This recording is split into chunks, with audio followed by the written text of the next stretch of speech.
For thousands of years, people have been asking the same question: how did people lift such large stones 4,000 years ago, that too without the help of a crane? It's not just about lifting them, but some stones were brought from 180 miles away.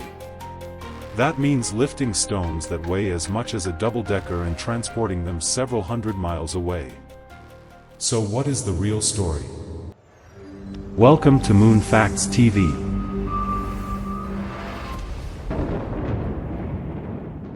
Let's go back to 2500 BC, when there were no iron tools, no engineering, and no calculators.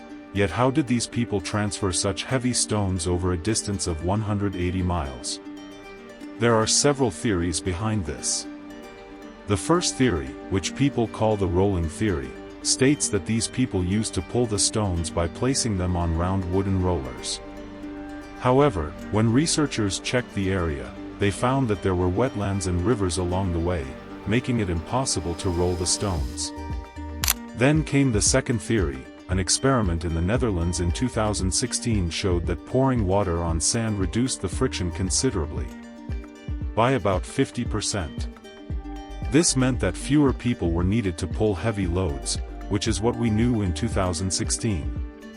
These ancient people already knew this trick.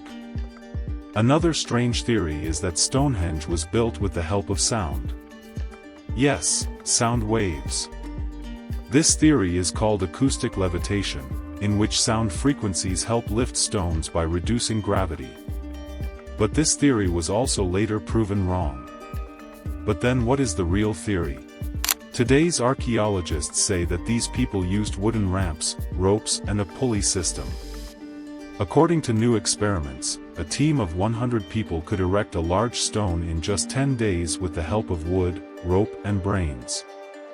On the other hand, recent research also says that Stonehenge was not just for rituals but a hidden road that is aligned exactly in front of the solstice sun, that is, the sun that is called the sun of the longest day of summer and the shortest day of winter.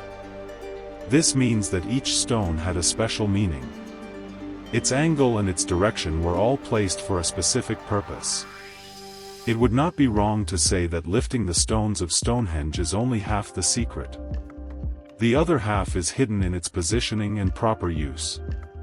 A science was used that we are still trying to understand today.